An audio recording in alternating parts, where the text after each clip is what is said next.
আমন্ত্রণ বিরতিহীন সংবাদ রাত ৯টায় বাংলাদেশে। আপনাদের সঙ্গে আছি আমি সুমনা সিলি এবং আমি গোলাম কিবরিয়া। জানাচ্ছি শিরোনামগুলো। কুমিল্লায় দুর্বৃত্তদের হামলায় সিটি কর্পোরেশনের ১৭ নম্বর ওয়ার্ড কাউন্সিলর সহ নিহত ২ জন, আশঙ্কাজনক কয়েকজন।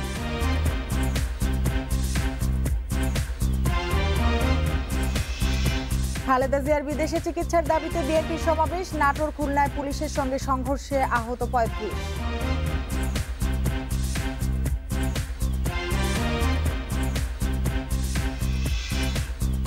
দু একদিনেই গাজীপুরের মেয়র জাহাঙ্গীরের বিষয়ে এলজিআরডি মন্ত্রণালয়ের সিদ্ধান্ত, চলছে আইন পর্যালোচনা।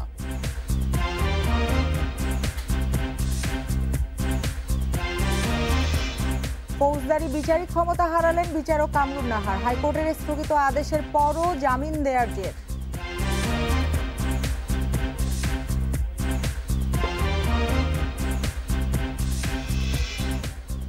বিশ্ববাজারে কমলেও দেশে এখনই কমছে না জ্বালানি তেলের দাম, সমন্বয়ের জন্য সুনির্দিষ্ট নীতিমালার তাগিদ।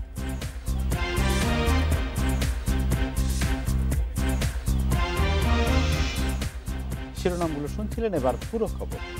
দুর্বৃত্তদের হামলায় কুমিল্লা সিটি কর্পোরেশনের ১৭ নম্বর ওয়ার্ড কাউন্সিলর সৈয়দ মোহাম্মদ সোহেল সহ ২ জন নিহত হয়েছেন। গুলিবিদ্ধ আরও ৫ জন কুমিল্লা মেডিকেলে ভর্তি আছেন। বিকেলে নগরীর সুজানগরে এ ঘটনা ঘটে। পূর্বশত্রুতার জেরে এই ঘটনা বলে দাবি করেছে স্থানীয় আওয়ামী লীগ। পুলিশ জানায়, নিজ অফিসে কাজ করছিলেন কাউন্সিলর সৈয়দ মোহাম্মদ সোহেল। এ সময় ১৫-২০ জনের একদল দুর্বৃত্ত মোটরসাইকেলে এসে তার উপর হামলা চালায়। সে সময় এলোপাতাড়ি গুলি ছুড়লে কাউন্সিলর সোহেল, বাদল, হরিপদ, অ্যাডভোকেট সোহেল, জুয়েল, রাজু, রাসেল গুলিবিদ্ধ হন। স্থানীয়রা তাদের উদ্ধার করে কুমিল্লা মেডিকেলে ভর্তি করেন। ৫ ঘন্টা চিকিৎসাধীন থাকার পর হাসপাতাল কর্তৃপক্ষ কাউন্সিলর সোহেল ও হরিপদকে মৃত ঘোষণা করেন। তাদের মধ্যে আরও কয়েকজনের অবস্থা আশঙ্কাজনক বলে জানিয়েছেন চিকিৎসক। ১৭ নম্বর ওয়ার্ড আওয়ামী লীগে সাধারণ সম্পাদক মোহাম্মদ হানিফ মিয়া জানিয়েছেন, এলাকার শাহ আলম ও সুমন গ্রুপের সঙ্গে বিরোধ ছিল কাউন্সিলর সোহেলের। তারাই এই ঘটনা ঘটিয়েছে বলে দাবি করেন তিনি।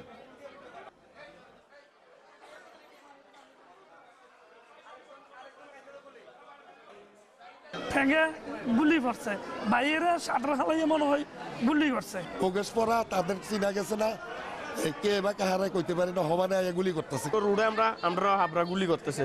এর ভিতরে ২ জনরে চিনছি, শাহ আলম আর জেলসুলরে চিনছি। সন্ত্রাসী শাহ আলম এবং সুমন কতিপয় আরো তাদের সাথে আরো ৫-৭ জন আইসা, আমি যতটুকু খবর পাইছি এলোপাতাড়ি গুলি করছে। এ বিষয়ে আরও জানাতে এই মুহূর্তে কুমিল্লা থেকে আমাদের সঙ্গে যুক্ত আছেন সহকর্মী তানভীর খন্দকার। তানভীর, কাউন্সিলর সোহেল কিভাবে গুলিবিদ্ধ হয়েছেন, তার কার্যালয়ে কয়জন এসেছিল, আর তাকে মৃত ঘোষণা করা হয়েছে ইতোমধ্যেই এবং তিনি সহ ২ জন মারা গেছেন, বাকিদের অবস্থা কি? আমরা আসলে কিছুক্ষণ আগেই ঠিক ১৫ থেকে ২০ মিনিট আগেই কুমিল্লা মেডিকেল কলেজের যে পরিচালক আছেন ডাক্তার মোহাম্মদ মহিউদ্দিন, তিনি কিন্তু আমাদেরকে জানিয়েছেন যে কুমিল্লা ১৭ নম্বর ওয়ার্ডের কাউন্সিলর সোহেল এবং তারই সাথে আরও একজন শ্রমিক লীগ নেতা হরিপদ সাহা, তিনি মৃত্যুবরণ করেছেন। এছাড়া আরও ৪ জন গুলিবিদ্ধ অবস্থায় কুমিল্লা মেডিকেল কলেজ হাসপাতালে এসেছিল, তারা কিন্তু এখানে এখনো পর্যন্ত চিকিৎসা নিচ্ছে। তাদের কারো কারো হাতে গুলি লেগেছে, কারো পায়ে গুলি লেগেছে, তাদের অবস্থা আশঙ্কাজনক নয়। তারা এখন আপাতত আশঙ্কা মুক্তভাবে কিন্তু হাসপাতালে চিকিৎসা নিচ্ছে। আর এই ঘটনার যে প্রেক্ষাপট সেটি হচ্ছে যে আজকে বিকালবেলা যখন কাউন্সিলর সোহেল তার কার্যালয়ে বিকাল ৪টার দিকে আমরা শুনেছি যে একটি বিচার কার্য তিনি পরিচালনা করছিলেন, সেখানে বেশ কিছু তার স্বজন এবং স্থানীয় যেসব নেতাকর্মী আছে তাদেরকে নিয়ে সেই মুহূর্তে ঠিক ১৫-২০ জনের একটি মুখোশধারী দল তারা মোটরসাইকেলে সেখানে এসে অতর্কিতভাবে এলোপাথারি গুলি বর্ষণ শুরু করে। সেখানেই কিন্তু তিনি আসলে গুলিবিদ্ধ হন এবং একই সাথে তার সাথে হরিপদ সাহা, ডাক্তার অ্যাডভোকেট সোহেল চৌধুরী, জুয়েল, রাসেল, আব্দুল আওয়াল রিচু এবং মাজিদুল হক বাদল নামে আরো এই কয়েকজন আহত হয়। পরে তাদের একটি বিষয় আমি জানতে চাই আপনার কাছে, আমরা দেখছিলাম কিছুক্ষণ আগে যারা গুলিতে আহত হয়েছেন এমন লোকজন সহ আওয়ামী লীগের কয়েকজন কারো কারো নাম উল্লেখ করে অভিযোগ করেছেন, সেই বিষয়ে বিস্তারিত কিছু জানতে পেরেছেন কিনা, কারা এই ঘটনার পিছনে থাকতে পারে? আসলে এখন যেসব নেতারা বা স্থানীয়রা কাউন্সিলর সোহেলের সাথে যাদের বিরোধ ছিল তাদের নামগুলোই কিন্তু বলছে, কিন্তু আসলে তারাই এই ঘটনার সাথে সম্পৃক্ত কিন্তু সেটা কিন্তু নিশ্চিতভাবে বলা যাচ্ছে না। কিন্তু যাদের সাথে বিরোধ ছিল সেই বিষয়টি যেহেতু স্পষ্ট এবং কাউন্সিলর সোহেলের যারা স্বজন রয়েছে বা তার একই সাথে যারা রাজনীতি করছে তারা কিন্তু জানেন যে তার সাথে তাদের বিরোধ রয়েছিল, তারা কিন্তু তাদের নামই উল্লেখ করছেন, কিন্তু এখনো পর্যন্ত এই বিষয়টি কিন্তু তারা নিশ্চিতভাবে কেউই বলতে পারছে না। আর আমরা পুলিশের সাথে কথা বলেছি, তারা কিন্তু এখনো পর্যন্ত আনুষ্ঠানিকভাবে আমাদেরকে কিছু না জানালেও তারা বলছে যে স্থানীয়দের সাথে কথা বলার চেষ্টা করা হচ্ছে, তারা কাউকে চিনতে পেরেছে কিনা কিংবা সেখানে কোনো সিসি ক্যামেরার ফুটেজ পাওয়া যাচ্ছে কিনা সেগুলো কিন্তু তারা যাচাই বাছাই করে দেখছে আসলে হামলাকারীদের মধ্যে কাউকে শনাক্ত করা যায় কিনা। তো সেই বিষয়গুলো যখন উঠে আসবে তখনই আসলে নিশ্চিতভাবে বলা যাবে এই হামলার সাথে কারা আসলে যুক্ত ছিল। কুমিল্লা থেকে বলছিলেন সহকর্মী তানভীর খন্দকার। মুন্সিগঞ্জে ইউনিয়ন পরিষদ নির্বাচনকে কেন্দ্র করে সংঘর্ষের মধ্যে আব্দুল হক নামের নৌকার এক সমর্থককে হত্যার অভিযোগ উঠেছে। তবে রোববারের ওই ঘটনায় এখনো মামলা হয়নি। বিদ্রোহী প্রার্থী সমর্থকরা আব্দুল হককে হত্যা করেছে, অভিযোগ স্বজনদের। নিহত আব্দুল হকের স্বজনদের আহাজারিতে ভারী হয়ে উঠেছে চরকেওয়ার ইউনিয়নের খাসকান্দিত এলাকা। রোববার রাতে ককটেল বিস্ফোরণ ঘটিয়ে বাড়িতে ঢুকে শ্বাসরোধ করে হত্যা করা হয় আব্দুল হককে। স্বজনদের দাবি, আওয়ামী লীগ সমর্থিত প্রার্থী আফসার উদ্দিন ভূঁইয়ার হয়ে কাজ করায় বিদ্রোহী চেয়ারম্যান প্রার্থীর সমর্থকরা এই ঘটনা ঘটায়। মায়ের ল্যাংড়া মানুষ কিছু করতে পারে নাই, আমার মায়ের চিৎকার পারছে, ভাইয়ের চিৎকার পারছে, কেউ আগুয়ায় নাই। আমি ঘরকে বলাইছি আমার উত্তরে গুলি করতে, দুইটা গুলি করতে, গুলি করে দিতে পেঁচা কম্বলটা ধুইতে। আওয়ামী লীগ সমর্থিত প্রার্থী আফসার উদ্দিন ভূঁইয়া জানান, দলীয় শৃঙ্খলা ভঙ্গ করে ইউপি নির্বাচনে বিদ্রোহী প্রার্থী হওয়ায় বর্তমান চেয়ারম্যান আখতারুজ্জামান জীবন সহ ৩ জনকে দল থেকে স্থায়ীভাবে বহিষ্কার করে আওয়ামী লীগ। এরপর থেকে হামলা, ককটেল বিস্ফোরণ, বাড়িঘরে ভাঙচুর সহ এলাকায় ত্রাস সৃষ্টি করছে জীবনের সমর্থকরা। গতকালকে যখন জেলা আওয়ামী লীগের সভাপতি সেক্রেটারি মহোদয় তাদেরকে বহিষ্কার আদেশ কার্যকরী করেন, ওই থেকে তারা বেপরোয়া হয়ে আমার লোকজনের উপর হামলা চালাচ্ছে, মারপিট করছে এবং অসহস্র গোলাবারুদ এবং গুলিবর্ষণ করছে। এই ঘটনায় জিজ্ঞাসাবাদের জন্য কয়েকজনকে আটক করেছে পুলিশ। বেশ কিছু ককটেল উদ্ধার করেছি এবং দেশীয় অনেক অস্ত্র উদ্ধার করেছি। নির্বাচনকে সামনে রেখে কেউ যদি কোনো সহিংসতার পথ বেছে নেয়, আমরা শক্ত অবস্থানে আছি এটাকে প্রতিরোধ করার জন্য। সোমবার সকালেও চরকিয়া ইউনিয়নে বেশ কয়েকটি বাড়িঘরে ভাঙচুরের ঘটনা ঘটেছে। ককলেট মারছে, আমার ঘরে সবকিছু ভাঙচুর করছে, আমার 2টা বাচ্চা ছিল, আমার ওই 2টা বাচ্চার ওরা মারধর করছে। পুরুষ মানুষ ঘরে ছিল না, ঘরে এগুলো সব ভাঙতে চলছে, আর আমি গর্ভবতী মহিলা, আমারও ডাক্কা দিয়ে ফালাই দিছে। পরিস্থিতি নিয়ন্ত্রণে এলাকায় মোতায়েন রয়েছে বাড়তি police. Independent news desk. Union পরিষদ নির্বাচনের ৫ম ধাপের তফসিল ঘোষণা করার কথা থাকলেও সোমবার কোনো সিদ্ধান্ত ছাড়াই শেষ হয়েছে নির্বাচন কমিশনের ৯০তম সভা। তফসিল ঘোষণার লক্ষ্যে ২৭ নভেম্বর আবারও বৈঠকে বসবে কমিশন। সোমবার সকাল ১১টায় প্রধান নির্বাচন কমিশনার KM নুরুল হুদার সভাপতিত্বে কমিশনের ৯০তম সভা অনুষ্ঠিত হয়। ১.৫ ঘণ্টা ধরে বৈঠক চললেও নির্বাচনের তফসিল ঘোষণার বিষয়ে কোনো সিদ্ধান্ত আসেনি। ইসি সূত্র জানায়, এ বিষয়ে ২৭ নভেম্বর আরেকটি সভা অনুষ্ঠিত হবে। সেই সভায় ৫ম ধাপের ইউপি নির্বাচনের তফসিল ঘোষণার বিষয়ে সিদ্ধান্ত আসতে পারে। নির্বাচন কমিশন এ পর্যন্ত ৪ ধাপে ৩,০৪৯টি ইউনিয়ন পরিষদের নির্বাচনের তফসিল ঘোষণা করেছে। সোমবারের সভায় ৫ম ধাপে আরও প্রায় ১,০০০ ইউনিয়নে নির্বাচনের তফসিল ঘোষণার কথা ছিল। এর আগে গত ১৫ নভেম্বর এক সংবাদ সম্মেলনে ডিসেম্বরের মধ্যেই ইউনিয়ন পরিষদ নির্বাচন সম্পন্ন করা হবে বলে জানান সিইসি।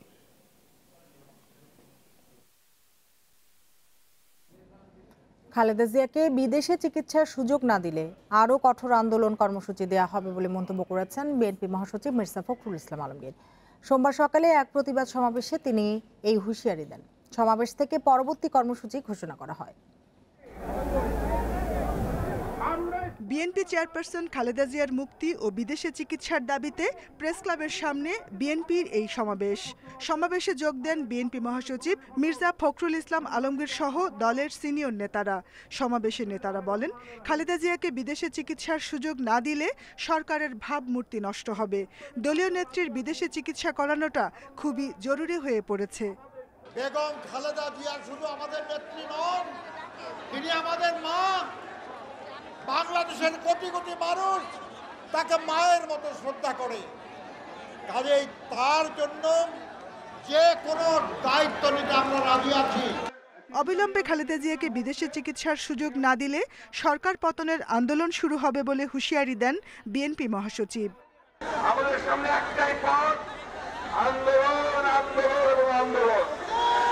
আন্দোলনকে আরো তীব্র করে সামনের দিকে বেগবান করতে হবে। আন্দোলন করেই আমাদের দেশ অনেক দিকে মুক্ত করব। সমাবেশ থেকে একই দাবিতে আগামী বুধবার সারা দেশে জেলা প্রশাসকের কার্যালয়ে স্মারকলিপি দেওয়ার কর্মসূচি ঘোষণা করেন বিএনপি মহাসচিব। আগামী 24 তারিখে সকল জেলা পর্যায়ে জেলা প্রশাসকের কাছে স্মারকলিপি প্রদান করবে। এই হচ্ছে আমাদের নেক্সট প্রোগ্রাম। ইনশাআল্লাহ আমরা মনে করি যদি তারপরেও দেশের দিকে মুক্তি না দেওয়া হয় আরো কঠোর কঠোর কর্মসূচির দিকে আমরা এগিয়ে যাব। Jahanara Parvin, Independent news, Dhaka. BNP chairperson Khaleda জিয়ার মুক্তি ও বিদেশে চিকিৎসার দাবিতে বিভিন্ন জেলায় বিএনপির সমাবেশে বাধা দিয়েছে পুলিশ। হয়েছে লাঠিচার্জ, কোথাও কোথাও সংঘর্ষেও জড়ায় নেতাকর্মীরা। এতে পুলিশ, সাংবাদিক সহ আহত হয়েছেন অন্তত ৩৫ জন। নাটোর কেন্দ্রীয় কর্মসূচির অংশ হিসেবে জেলা বিএনপি কার্যালয়ের সামনে জড়ো হতে থাকে নেতাকর্মীরা। সে সময় হঠাৎই পুলিশের সঙ্গে বিএনপি নেতাকর্মীদের বাকবিতণ্ডা শুরু হয়। তা মুহূর্তেই রূপ নেয় সংঘর্ষে।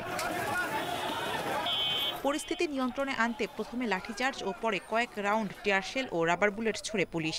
এতে ইন্ডিপেন্ডেন্ট টেলিভিশনের সাংবাদিক বাপ্পি লাহিড়ী ও নাটোর সদর থানার ভারপ্রাপ্ত কর্মকর্তা মঞ্জুর রহমান সহ অন্তত ২০ জন আহত হয়।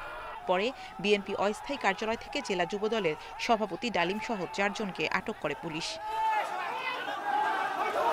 খুলনা কেডি ঘোষ রোডের দলীয় কার্যালয়ে আশপাশেও সকাল থেকে ছিল উত্তপ্ত। নেতাকর্মীরা মিছিল করতে চাইলেই আসে পুলিশের বাধা। এক পর্যায়ে পুলিশ লাঠিচার্জ করলে উত্তেজনা ছড়ায় পুরো এলাকায়। ছোড়া হয় রাবার বুলেট। এতে 4 ফটো সাংবাদিক সহ আহত হয় অন্তত 15 জন। সমাবেশে আরো লোক বাড়তে থাকে, পুলিশ শক্তি বৃদ্ধি করে বেলা 12:15 আমাদের সমাবেশের পরে হামলা করে। বরিশাল সদর রোডের কার্যালয়ের সামনে সকাল থেকে জড়ো হতে থাকে বিএনপি নেতাকর্মীরা। ব্যানার ফেস্টুন নিয়ে দলীয় কার্যালয়ের সামনে যেতে চাইলে বাধা দেয় পুলিশ। পরে অনুষ্ঠিত হয় সমাবেশ। খালেদা জিয়ার বিদেশের চিকিৎসার দাবিতে বিক্ষোভ মিছিল ও সমাবেশ হয়েছে ময়মনসিংহ, রংপুর, মানিকগঞ্জ, জয়পুরহাট, ফরিদপুর, হবিগঞ্জ সহ দেশের বিভিন্ন জেলায়। Shamima Rahman, independent news. খালেদা জিয়া সুস্থ হোক বিএনপি তা চায় না। তাকে বিদেশ নেয়া দলটির রাজনৈতিক দাবি। কর্মী সমর্থকদের রোষানল থেকে বাঁচতে বিএনপি নেতারা এখন আন্দোলনের হুমকি দিচ্ছেন। তাতে আওয়ামী লীগ ভয় পায় না। রাজধানীতে আজ আলাদা ব্রিফিংয়ে এসব কথা বলেন সড়ক ও তথ্যমন্ত্রী। খালেদা জিয়াকে বিদেশে নিয়ে চিকিৎসার ব্যবস্থা করতে বিভিন্নভাবে সরকারের উপর চাপ সৃষ্টির চেষ্টা করে যাচ্ছে বিএনপি। তবে সরকারের পক্ষ থেকেও দেয়া হচ্ছে কড়া জবাব। তথ্য সম্প্রচার মন্ত্রী হাসান মাহমুদ সচিবালয়ে ব্রিফিংয়ে বলেন, খালেদা জিয়া সুস্থ হলে বিএনপির রাজনীতি বন্ধ হয়ে যাবে। এটাকে তাই ইস্যু করে দলটি রাজনীতি করছে। তবে সরকার খালেদার চিকিৎসার ব্যাপারে আন্তরিক। আসলে ওনারা হয়তো চান না যে বেগম জিয়া সুস্থ হোক, কারণ বেগম জিয়া সুস্থ হয়ে গেলে পরে তাহলে বেগম জিয়ার স্বাস্থ্য নিয়ে যে রাজনীতি সেটি করা বন্ধ হয়ে যাবে। তো এই পুরো দাবিটাই হচ্ছে রাজনৈতিক উদ্দেশ্য প্রণোদিত। দলীয় প্রধানের চিকিৎসা ইস্যুতে বিএনপি যদি আন্দোলন করতে চায় তাতে আওয়ামী লীগের কিছু আসে যায় না বলে জানিয়েছেন দলের সাধারণ সম্পাদক ওবায়দুল কাদের। তিনি বলেন, বিএনপির আন্দোলন রাজপথে নয়, শুধু গণমাধ্যমে। বিএনপি নেতারা তাদের আন্দোলনের সক্ষমতা সম্পর্কে ভালো করেই জানেন। তবুও কর্মী সমর্থকদের রোষানল থেকে বাঁচতে গণমাধ্যমে লিপ সার্ভিস দিয়ে যাচ্ছেন অবিরাম। 1 দফা আন্দোলন করুন আর 10 দফা আন্দোলন করুন, আন্দোলনের ভয় আওয়ামী লীগকে দেখাবেন না। আন্দোলন সংগ্রাম করেই আওয়ামী লীগ ক্ষমতায় এসেছে। শেখ হাসিনার সরকার বিএনপির হাতে কখনো ইস্যু তুলে দেবে না। তাই জনসংশ্লিষ্ট সব বিষয়ে সরকার আগেভাগেই সক্রিয় ও তৎপর, বলছেন Obaidul Quader. Zahidul Bashar, independent news, Dhaka. Mohammadpur bus স্ট্যান্ডে সড়ক অবরোধ করে শিক্ষার্থীরা। এতে বন্ধ হয়ে যায় যান চলাচল, ভোগান্তিতে পড়ে মানুষ। পরে প্রশাসনের অনুরোধে সড়ক ছাড়ে শিক্ষার্থীরা। এদিকে শিক্ষার্থীদের পক্ষে বিবৃতি দিয়েছে যাত্রী কল্যাণ সমিতি। বাসে হাফ ভাড়ার দাবিতে রাজধানীতে কয়েকদিন ধরে বিক্ষোভ করছে শিক্ষার্থীরা। এর ধারাবাহিকতায় সোমবার সকালে মোহাম্মদপুরে সড়ক অবরোধ করে বিভিন্ন শিক্ষা প্রতিষ্ঠানের ছাত্রছাত্রীরা। তাদের অভিযোগ হাফ ভাড়া তো নেয়াই হচ্ছে না, উল্টো শিক্ষার্থীদের সঙ্গে দুর্ব্যবহার করেন বাস শ্রমিকরা।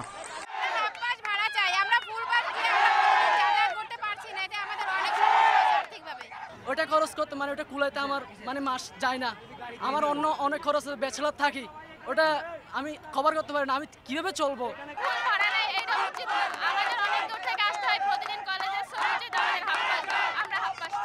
দাবিটা চাই, পর্যাপ্ত টাকাটা সবার কাছে থাকে না।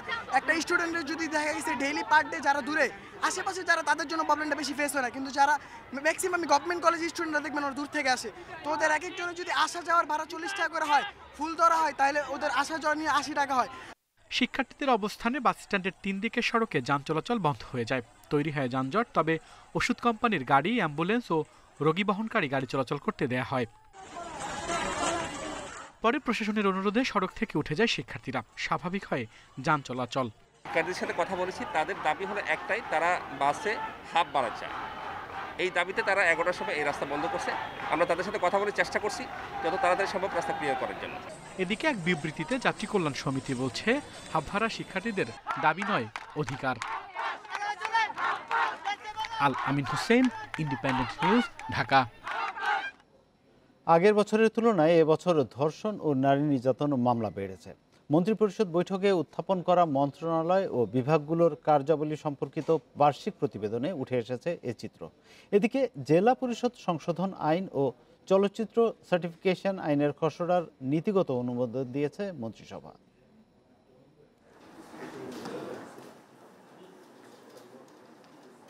দেশের বাইরে থাকায় প্রায় 3 সপ্তাহ পর সোমবার সচিবালয়ে হয় মন্ত্রিসভার বৈঠক। গণভবন থেকে ভিডিও কনফারেন্সে যুক্ত হন প্রধানমন্ত্রী। পরে বৈঠকের বিষয়ে সচিবালয়ে সাংবাদিকদের সঙ্গে কথা বলেন মন্ত্রিপরিষদ সচিব। তিনি জানান, মন্ত্রিপরিষদ বৈঠকে উত্থাপিত বার্ষিক প্রতিবেদনে উঠে এসেছে ভার্চুয়াল আদালতের কারণে বেড়েছে মামলা নিষ্পত্তি। আগের বছরের তুলনায় এবছর মামলা কমে এসেছে প্রায় 91,000। প্রতিবেদনে উঠে এসেছে নারীর প্রতি সহিংসতা বাড়ার তথ্য। খুন ছিল আগের বছর ছিল 3,485 আর এই বছরে ছিল 3,458। রেপ ছিল 5,842, এই বছর ছিল 7,222। এসিড ছিল 8টা, এবার নারী নির্যাতন ছিল 12,660, এবার এক্সট্রিম বেশি হয়ে গেছে 14,567। পৌরসভার মতো জেলা পরিষদেও চেয়ারম্যানদের মেয়াদ শেষে প্রশাসক নিয়োগের বিধান রেখে জেলা পরিষদ সংশোধন আইনের খসড়ার নীতিগত অনুমোদন দিয়েছে মন্ত্রিসভা। পরবর্তী পরিষদ ডিফাইন না হওয়া পর্যন্ত উনি টেনিওর শেষ হয়ে গেলেও উনি জেলা পরিষদের চেয়ারম্যান থাকবেন। এইটা লোকাল গভর্নমেন্ট নিয়ে আসছে যে না, এটাও ওই পৌরসভা অ্যাক্টের মতন, আপনার ওনার টেনিওর শেষ হয়ে গেলে তখন গভর্নমেন্ট, যদি পরিষদ গঠিত যতদিন না হবে ততদিন গভর্নমেন্ট প্রশাসক দিয়ে রাখতে পারবে। এছাড়া বাংলাদেশ চলচ্চিত্র সার্টিফিকেশন আইন 2021-এর খসড়ারও নীতিগত অনুমোদন দেওয়া হয়েছে মন্ত্রিসভায়। এতদিন দেশে চলচ্চিত্রের অনুমোদন দেওয়া হতো সেন্সরশিপ ফিল্ম অ্যাক্টের আওতায়। পৃথিবীর অন্যান্য দেশে এখন সার্টিফিকেশন আইন, তো সার্টিফিকেশন আইনে গেলে সেখানে সেন্সর একটা পার্ট হিসেবে থাকবে। সেই জন্য ওনারা একটা অ্যামেন্ডমেন্ট নিয়ে এসেছিলেন। এটা আসলে খুব বেশি ম্যাসিভ কোনো চেঞ্জ হয় নাই। ওই সেন্সরশিপ যে আইনটা ছিল তার সাথে কিছু কিছু যোগ করে এই আইনটা নিয়ে আসা হয়েছে। বৈঠকে উন্নয়ন কর্মকাণ্ড করোনার আগের অবস্থায় নেয়ার জন্য প্রধানমন্ত্রী সংশ্লিষ্টদের নির্দেশ দিয়েছেন বলেও জানান মন্ত্রিপরিষদ সচিব। আমরা আগেই রেডি করে রাখছি যে হাসিব মাহমুদ শাহ, ইন্ডিপেন্ডেন্ট নিউজ, ঢাকা। বিচারক কামরুন নাহারের ফৌজদারি বিচারিক ক্ষমতা কেড়ে নিল আপিল বিভাগ। ধর্ষণ মামলায় উচ্চ আদালতের স্থগিতাদেশের পরও আসামিকে জামিন দেয়া এ আদেশ দেওয়া হয়েছে। সুপ্রিম কোর্টের মুখপাত্র সাইফুর রহমান এক সংবাদ বিজ্ঞপ্তিতে এ তথ্য জানান। বনানীর রেইনট্রি মামলার রায়ের পর্যবেক্ষণ দিয়ে আলোচনায় আসেন ওই বিচারক। ধর্ষণ মামলায় 2019 সালের জুনে হাইকোর্ট থেকে জামিন পান বেসরকারি একটি টেলিভিশনের কর্মকর্তা আসলাম শিকদার। এর বিরুদ্ধে রাষ্ট্রপক্ষ আপিল করলে জামিন স্থগিত করে চেম্বার জজ আদালত। উচ্চ আদালতের স্থগিতাদেশের পরও ওই আসামিকে জামিন দেন নারী ও শিশু নির্যাতন দমন ট্রাইব্যুনাল 7-এর বিচারক মোসাম্মদ কামরুন নাহার। পরে ওই বিচারককে তলব করে আপিল বিভাগ। সংশ্লিষ্ট কোর্টের এপিপি লিয়াকত সাহেব বারবারই মাননীয় বিচারক কামরুন নাহার বলছিলেন যে স্যার আপনি এটা জামিন দিয়েন না, এটা এই মামলাটি অ্যাপিলেট ডিভিশনে পেন্ডিং অবস্থায় আছে। তো এখনো আমি আশাবাদী আমি উচ্চ আদালতে ন্যায় বিচার আমি পাবো। সম্প্রতি বনানীর রেন্ট্রি মামলার রায়ে পর্যবেক্ষণ দিয়ে আলোচনায় আসেন ওই বিচারক। কামরুন নাহারের বিচারিক ক্ষমতা প্রত্যাহার করা হয়। সোমবার সকালে আপিল বিভাগের তলবে হাজির হন বিচারক মোসাম্মদ কামরুন নাহার। রুদ্ধদ্বার শুনানি হয় আপিল বিভাগে। পরে সুপ্রিম কোর্ট প্রশাসনের পক্ষ থেকে জানানো হয় তার ফৌজদারি বিচারিক ক্ষমতা কেড়ে নেওয়া হয়েছে। এখানে কমিউনিকেট হয়েছে সেরকম রিফ্লেকশন আসলে অর্ডার শিটের মধ্যে আছে, যে কারণে মহামান্য সুপ্রিম কোর্ট বিজ্ঞ বিচারক মহোদয়কে ডেকে পাঠিয়েছেন এই বিষয়টি জানার জন্য। যেখানে অর্ডারটি কমিউনিকেশন হয়ে গেছে সেখানে আসলে উচ্চ আদালতের যে কোনো আদেশ নির্দেশ নিম্ন আদালত মেনে চলতে পারত। এটা আমাদের কনস্টিটিউশনের 111 অনুচ্ছেদের মধ্যেই পরিষ্কার করে বলা আছে। অর্ডারটা কমিউনিকেশন হয়ে গেছে, এটা যদি প্রুভড হয় তাহলে এটা তো আসলে সিরিয়াস কন্টেম্প্ট অফ কোর্ট। এইটা উচ্চ আদালতের নির্দেশনাকেও অমান্য করবে নিম্ন আদালতে, এইটা ভাবাটাও আসলে খুব আমাদের জন্য কষ্টকর। 2018 সালের ধর্ষণ মামলায় অভিযোগ প্রমাণ না হওয়ায় গত বছর আসলাম শিকদারকে খালাস দেন নারী ও শিশু নির্যাতন দমন ট্রাইব্যুনাল 5। জান্নাতুল ফেরদাউস তানভি, ইন্ডিপেন্ডেন্ট নিউজ, ঢাকা। বিশ্ববাজারে গত এক সপ্তাহ ধরে নিম্নমুখী জ্বালানি তেলের দাম প্রায় $6 কমে প্রতি ব্যারেলের দাম দাঁড়িয়েছে $79। তবে দেশের বাজারে এখনই দাম কমছে না বলে জানিয়েছেন রাষ্ট্রীয় তেল বিপণন সংস্থা বিপিসি। সংস্থাটি বলছে বিশ্ববাজারে দাম $70 নেমে আসলে সমন্বয়ের বিষয়টি বিবেচনা করা হবে। এদিকে নিয়মিতভাবে দাম সমন্বয়ের জন্য সুনির্দিষ্ট নীতিমালার তাগিদ দিচ্ছেন বিশ্লেষকরা। পাচার রোধে এবং বিশ্ববাজারের দামের সাথে সমন্বয় করতে সম্প্রতি দেশে ডিজেল এবং কেরোসিনের দাম লিটারে $15 বাড়ানো হয়। তেলের দাম বৃদ্ধির সঙ্গে সঙ্গে বাড়ানো হয় বাস ভাড়া, যার প্রভাব পড়েছে নিত্যপণ্যের বাজারেও। কিন্তু এরই মধ্যে আন্তর্জাতিক বাজারে তেলের দাম কমতে শুরু করেছে। নভেম্বরের প্রথম সপ্তাহে বিশ্ববাজারে প্রতি ব্যারেল অপরিশোধিত তেল $85 বিক্রি হলেও সোমবার তা বিক্রি হয়েছে $79.16। বাংলাদেশ পেট্রোলিয়াম কর্পোরেশন বিপিসি বলছে আন্তর্জাতিক বাজার পর্যবেক্ষণ করছে সংস্থাটি। ব্যারেল প্রতি দাম $70 নেমে আসলে সরকার দাম কমিয়ে আগের অবস্থানে যাওয়ার বিষয়টি বিবেচনা করবে। আমাদের যেটা ইমিডিয়েট আগের ব্রেক ইভেন ছিল, যেটা মূল্য বৃদ্ধির আগের, সেটা হলো $70 পার ব্যারেল। সেটা কিন্তু এখনো আসেনি। তো $70 পার ব্যারেলে গেলে তখন নিশ্চয়ই আমরা আবার আগের অবস্থানে যাওয়ার একটি পরিস্থিতি তৈরি হতে পারে। জ্বালানি বিশেষজ্ঞদের মতে ইউরোপে করোনার প্রভাব বেড়ে যাওয়ায় বিশ্ববাজারে দাম কমছে, ভবিষ্যতে আরও কমার সম্ভাবনা রয়েছে। তেলের দাম 6 মাস আমরা অবজার্ভ করব, ওকে, তাহলে ওঠানামা করছে, তাহলে আমাদের একটা গড় বার করতে পারবো। তাহলে 6 মাসের এই গড়ের 6 মাসের শেষে ওই গড় অনুযায়ী আমি দাম অ্যাডজাস্ট করব, তারপরে আরও 6 মাস করব। তাতে যেটা দেখা যাবে যদি কমে আসে তাহলে কিন্তু জনগণ এই কমে যাওয়ার সুবিধাটা পাবে, আবার বেড়ে গেলে তারা দামটাকে দিতে হবে। 2015 সাল থেকে আন্তর্জাতিক বাজারে তেলের দাম স্থিতিশীল ছিল। করোনা ভাইরাস সংক্রমণের মধ্যে 2020 সালের ডিসেম্বরে প্রতি ব্যারেল অপরিশোধিত তেলের দাম ছিল $42। চলতি বছর অক্টোবরে এই দাম $85 ছাড়িয়ে যায়। Shamim Ahmed, independent news, Dhaka. রাত 9টায় বাংলাদেশে এবার খেলার খবর জানিয়ে দিচ্ছি শিরোনামগুলো। লড়াই জমলেও হোয়াইট ওয়াশ এড়াতে পারেনি বাংলাদেশ। শেষ ওভারের রোমাঞ্চে তৃতীয় টি-20 5 উইকেটে জিতল পাকিস্তান।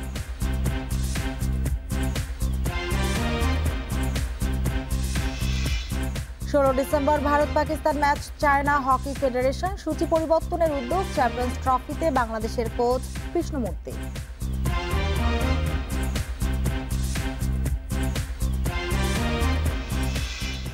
হোয়াইট ওয়াশ এড়াতে পারল না বাংলাদেশ। শেষ ওভারের রোমাঞ্চে সিরিজের তৃতীয় টি-20তেও জিতেছে পাকিস্তান। আগে ব্যাট করে নাইমে 47 রানে 124 করে বাংলাদেশ। জবাবে রিজওয়ানে 40 ও হায়দারের 45-এ সফরকারীরা ম্যাচ জেতে 5 উইকেটে। স্বল্প পুঁজিতেও ম্যাচ জমিয়েছে টাইগার বোলাররা। তবে শেষ বল পর্যন্ত লড়েও হোয়াইট ওয়াশ এড়ানো যায়নি। সহজ টার্গেটেও পাকিস্তানের ঘাম ছুটিয়েছে টাইগার বোলাররা। 5 উইকেটের জয়ে বাংলাদেশকে টি-20 সিরিজে হোয়াইট ওয়াশ করল পাকিস্তান।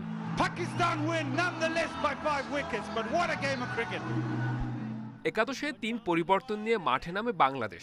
পেসার শহীদুলের অভিষেকের পাশে নাসুম আর শামীমের ফেরা। 3 নম্বর থেকে ওপেনিংয়ে এসেও ব্যর্থ নাজমুল শান্ত। টপ অর্ডারে প্রমোশন পেয়ে শুরুতে ঝলক দেখান শামীম, দৃষ্টিনন্দন শটে প্রত্যাশা বাড়ান, কিন্তু ভালো খেলতে খেলতে খেই হারালেন 22 রানে। প্রথম 10 ওভারে দলীয় স্কোর 52, এখানেই পিছিয়ে পড়া। 2 ছক্কা মেরে আফিফ ঘুরে দাঁড়ানোর বার্তা দিলেন, কিন্তু উসমান কাদির আফিফকে বেশি দূর যেতে দিলেন না। ডেথ ওভারে রানে গতি দিতে পারেনি ব্যাটাররা, 4 উইকেট হারিয়ে উঠেছে 35 রান। নাইমের ব্যাটে 47, 50 বল খেলে এদিনও 58টি বল ডট দিয়েছে বাংলাদেশের ব্যাটাররা। 124 রান লড়াইয়ের জন্য যথেষ্ট নয়। বাবর আজম পুরো সিরিজে রান পাননি, তার অফ ফর্ম অন্যরা বুঝতে দেননি। শুরুটা ধীরগতির হলেও পরে পুষিয়ে দেন রিজওয়ান, খেলেন 40 রানের ইনিংস। তাকে বোল্ড করে অভিষেকে উইকেটে দেখা পান শহীদুল।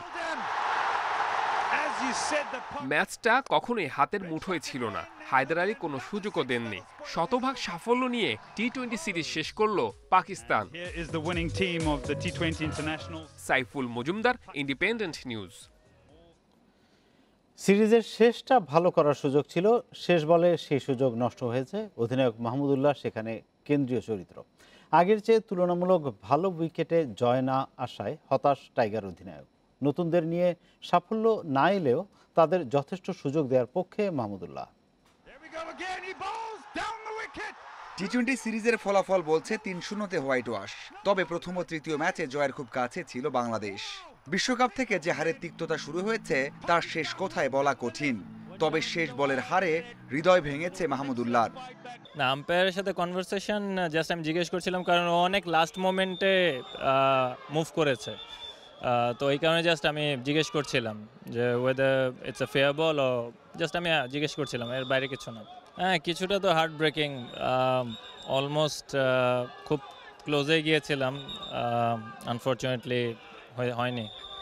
অস্ট্রেলিয়া নিউজিল্যান্ড সিরিজের সাফল্য ম্লান হয়েছে বিশ্বকাপ ভরাডুবিতে।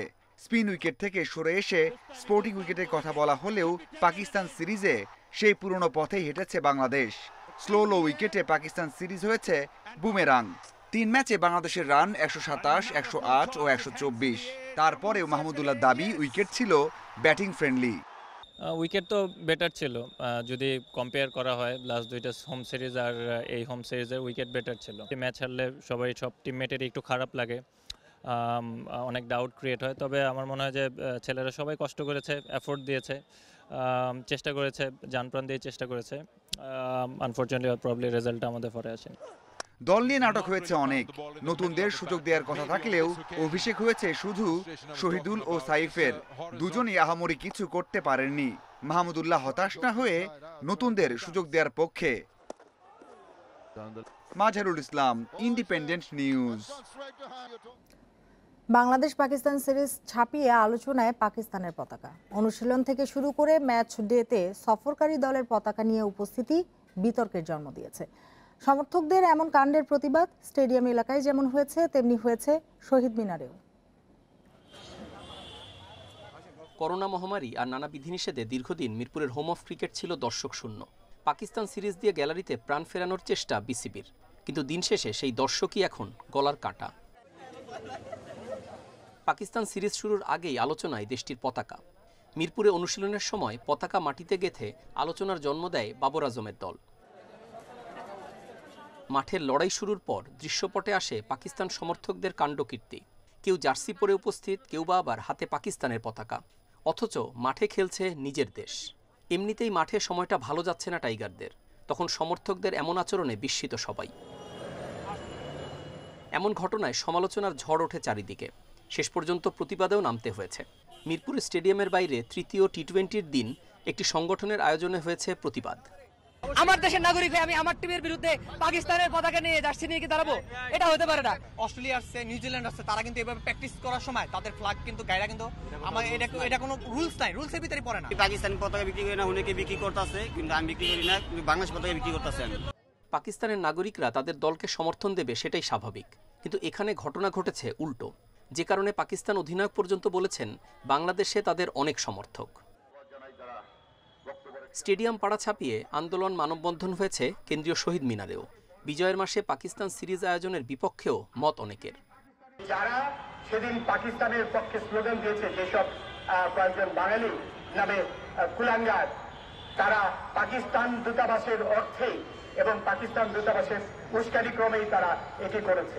যারা এই ষড়যন্ত্রের সঙ্গে লিপ্ত তাদের বিভিন্ন পদ থেকে সরিয়ে দেওয়া হোক।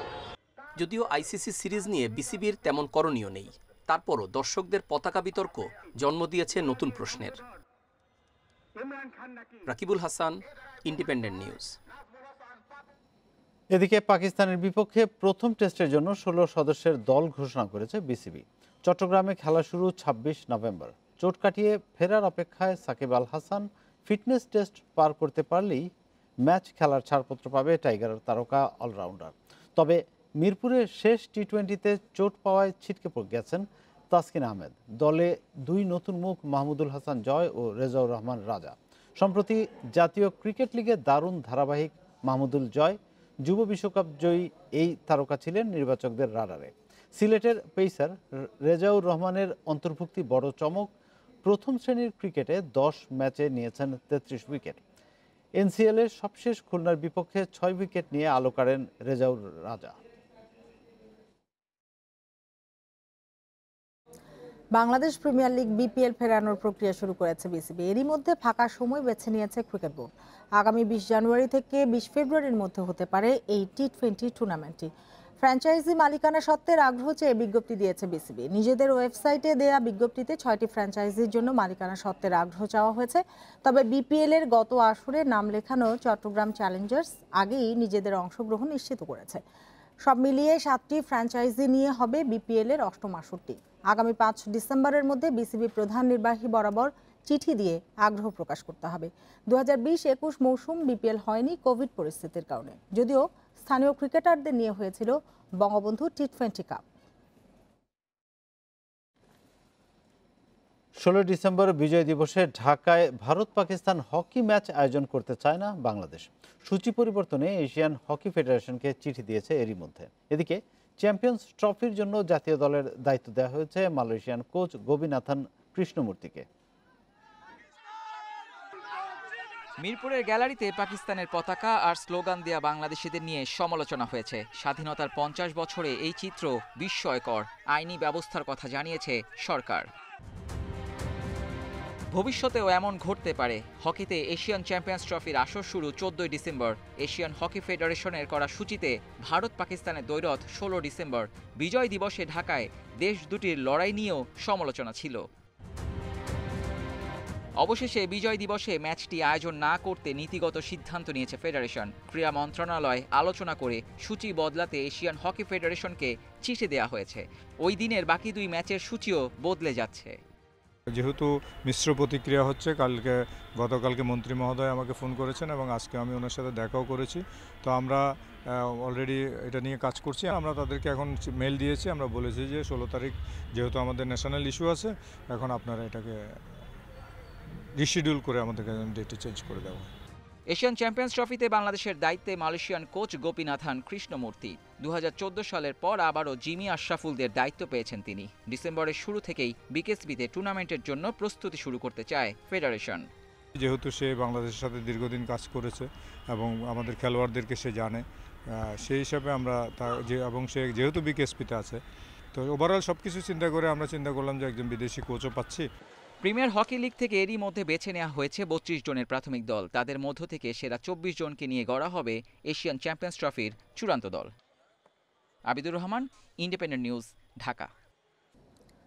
দেশে করোনায় আরও 2 জনের মৃত্যু হয়েছে। মৃতদের 2 জনই নারী। এ নিয়ে মোট প্রাণহানি হল 27,955 জনের। 836টি ল্যাবে 24 ঘন্টায় 18,614 নমুনা পরীক্ষায় করোনা শনাক্ত হয়েছে 264 জনের। পরীক্ষা বিবেচনায় শনাক্তের হার 1.42%। সোমবার স্বাস্থ্য অধিদপ্তরের বিজ্ঞপ্তিতে জানানো হয়েছে, দেশে মোট করোনা আক্রান্তের সংখ্যা দাঁড়ালো 15,74,352 জনে। সুস্থ হয়েছেন আরও 339 জন। এ নিয়ে মোট সুস্থ 15,38,537 জন।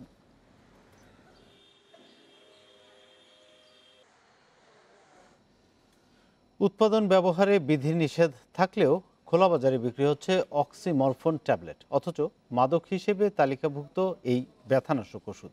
বেচাকেনায় জড়িত 2 জনকে গ্রেপ্তারের পর গোয়েন্দারা বলছেন, কলেজ বিশ্ববিদ্যালয়ের শিক্ষার্থীরাই এতে বেশি ঝুঁকছে। ক্যান্সার সহ নানা রোগে আক্রান্তদের তীব্র ব্যথা কমাতে ব্যবহার করা হয় অক্সিমরফন। শুধুমাত্র চিকিৎসকের পরামর্শে লাইসেন্সধারীরাই বিক্রি করতে পারেন এই ওষুধ, অথচ তা বেচাকেনা চলছে খোলা বাজারে। এ ওষুধ নিয়ম ভেঙে বিক্রির দায়ে দুজনকে গ্রেপ্তারের পর গোয়েন্দা পুলিশ বলছে দীর্ঘদিন ধরেই চক্রটি চড়া দামে অক্সিমরফন বিক্রি করছিল, আর এতে ঝুঁকছে কলেজ বিশ্ববিদ্যালয়ের শিক্ষার্থীরা। এই স্টুডেন্টদের কাছে বেশি জনপ্রিয় হয়ে যাচ্ছে। কয়েকটা বিশ্ববিদ্যালয়ের নাম পেয়েছি আমরা, সেখানে এই দুঃখজনক হলো যে এখানে এই জিনিসগুলো বেশি চলে। জিনিসটা সহজলভ্য নয় এবং খোলা বাজারে নিষিদ্ধ, বিক্রি করা নিষিদ্ধ। তো নিষিদ্ধ জিনিস পেতে তারা বেশি খরচ করতে রাজি আছে। বিশেষজ্ঞরা বলছেন মাদক হিসাবে এই ওষুধ ব্যবহারে মৃত্যু পর্যন্ত হতে পারে। একটা মাদকীয় ফ্লেভার বা তারা পায়, সেটা হচ্ছে ইউফোরিয়া বলা হয় ইংরেজিতে, বাংলায় যেটাকে আমরা বলি যে সে তার মধ্যে একটা ফুরফুরে ভাব কাজ করবে। দীর্ঘদিন যদি আপনি ওষুধ নেন তার অনেকগুলি পার্শ্ব প্রতিক্রিয়া আছে, তার মধ্যে অন্যতম হচ্ছে তার আমাদের যে শ্বাসনালী, এটা ডেস্ট্রয় হয়ে যাবে, ধ্বংস হয়ে যাবে। গোয়েন্দাদের জব্দ করা অক্সিমরফন নকল কিনা তা খতিয়ে দেখে এর বিপণনে জড়িতদের গ্রেপ্তারের তাগিদ ওষুধটির একমাত্র উৎপাদন প্রতিষ্ঠান জিসকা ফার্মার। এই যে ট্যাবলেটটা পাওয়া গেছে, আপনি খোঁজ নিয়ে দেখবেন যে ম্যাক্সিমাম ট্যাবলেটই 2 নম্বর, মানে এখানে 1 নম্বর ট্যাবলেটের সুযোগ নেই। এদিকে ওষুধ অপব্যবহারের কোনো প্রমাণ পেলে ব্যবস্থা নেওয়া হবে বলে জানিয়েছে ওষুধ প্রশাসন অধিদপ্তর। Khaled Raihan, independent news, Dhaka. মানব পাচার চক্রের সদস্য অভিযোগে একজনকে গ্রেপ্তার করেছে র্যাব। দুপুরে রাজধানীর পল্টনে অভিযান চালিয়ে শামসুদ্দিন নামে ওই ব্যক্তিকে গ্রেপ্তার করা হয়। র্যাব জানিয়েছে এ সময় উদ্ধার করা হয় এক নারী সহ 4 জনকে। গ্রেপ্তার শামসুদ্দিনের কাছ থেকে বিপুল পরিমাণ পাসপোর্ট ও বিভিন্ন জাল নথি উদ্ধার করা হয়েছে। জিয়া নামে এক ব্যক্তি দুবাই থেকে চক্রটির এই নেটওয়ার্ক পরিচালনা করে বলে জানিয়েছে র্যাব। শামসুদ্দিন দুবাই, সিঙ্গাপুর ও ভারতে নারী পাচারের কথা প্রাথমিকভাবে স্বীকার করেছে। গত 5 বছরে অন্তত শতাধিক নারীকে পাচারের তথ্য পেয়েছে র্যাব।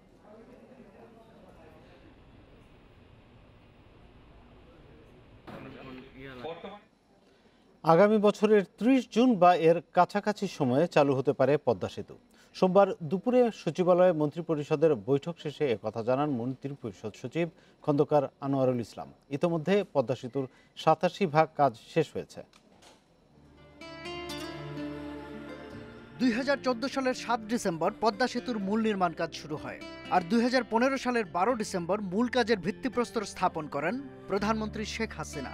অর্থায়ন জটিলতা, নদীর খরস্রোত, করোনা সহ নানা প্রতিবন্ধকতা মোকাবিলা করে 2020 সালের 10 ডিসেম্বর শেষ হয় পদ্মা সেতুর স্প্যান বসানোর কাজ। সরকারের পক্ষ থেকে ইতোমধ্যে বেশ কয়েকবার জানানো হয় 2022 সালের জুন মাসে উদ্বোধন করা হবে পদ্মা সেতু। 2020-2021 অর্থবছরের কাজ সম্পর্কিত বার্ষিক প্রতিবেদনে উঠে আসে পদ্মা সেতুর প্রসঙ্গ। বৈঠক শেষে মন্ত্রিপরিষদ সচিব জানান পদ্মা সেতুর উদ্বোধন নিয়ে আনুষ্ঠানিক সিদ্ধান্তের কথা। উল্লেখযোগ্য যেটা পদ্মা সেতু যেটা, এটা 87% এটা অগ্রগতি হয়েছে। আশা করছি আমরা 30 জুন বা তার আশেপাশের সময় ইনশাল্লাহ যান চলাচলের জন্য ওপেন করে দেওয়া হবে। বিশ্বব্যাংকের অর্থায়ন প্রত্যাহারের পর প্রধানমন্ত্রী শেখ হাসিনার সাহসিকতায় দেশের সবচেয়ে বড় এ সেতু নির্মাণ কাজ শুরু হয়ে এগিয়ে চলছে। সরকারি এক জরিপ বলছে পদ্মা সেতু চালু হলে দেশের জিডিপি বাড়বে 1.2%। প্রতিদিন 21,300 যান চলাচল করতে পারবে। 2025 সাল নাগাদ সংখ্যা বেড়ে দাঁড়াবে 41,500। শাহাদাত স্বপন, ইন্ডিপেন্ডেন্ট নিউজ, ঢাকা। মহাকাশের বর্জ্য অপসারণের লক্ষ্যে নতুন প্রকল্প হাতে নিয়েছে অস্ট্রেলিয়ার প্রতিষ্ঠান নিউম্যান স্পেস। মহাকাশে বর্জ্যকে পুনর্ব্যবহার করে জ্বালানিতে রূপান্তর করবে তারা। সেই লক্ষ্যে ইনস্পেস ইলেকট্রিক প্রপালশন সিস্টেম নামের একটি প্রযুক্তি তৈরি করতে যাচ্ছে বিজ্ঞানীরা, যা পরিচালিত হবে বর্জ্য থেকে উৎপন্ন জ্বালানি দিয়ে। আধুনিকায়নের দৌড়ঝাঁপে পৃথিবীর সাথে পাল্লা দিয়ে মহাকাশেও বাড়ছে বর্জ্যের পরিমাণ। বর্তমানে নভোচারীদের জন্য সবচেয়ে দুশ্চিন্তার কারণ মহাকাশযানের এইসব ধ্বংসাবশেষ, যা ঘন্টায় 28,000 কিলোমিটার গতিতে ছুটে চলছে। এরই মধ্যে বিপজ্জনক এসব বর্জ্য সরাতে একটি আন্তর্জাতিক প্রচেষ্টা শুরু হয়েছে, যেখানে যুক্ত হয়েছে যুক্তরাষ্ট্র ও জাপানের কয়েকটি প্রতিষ্ঠান। তারই অংশ হিসেবে এবার নতুন একটি প্রযুক্তি নিয়ে এই প্রকল্পে যুক্ত হয়েছে অস্ট্রেলিয়ার প্রতিষ্ঠান নিউম্যান স্পেস। মহাকাশে ইনস্পেস ইলেকট্রিক প্রপালশন সিস্টেম নামের প্রযুক্তি তৈরি করতে যাচ্ছে প্রতিষ্ঠানটি, যা ব্যবহার করে মহাকাশযানের আয়ু বা সময় বাড়ানোর পাশাপাশি স্যাটেলাইটগুলোকে ইচ্ছেমতো স্থানান্তর করা যাবে।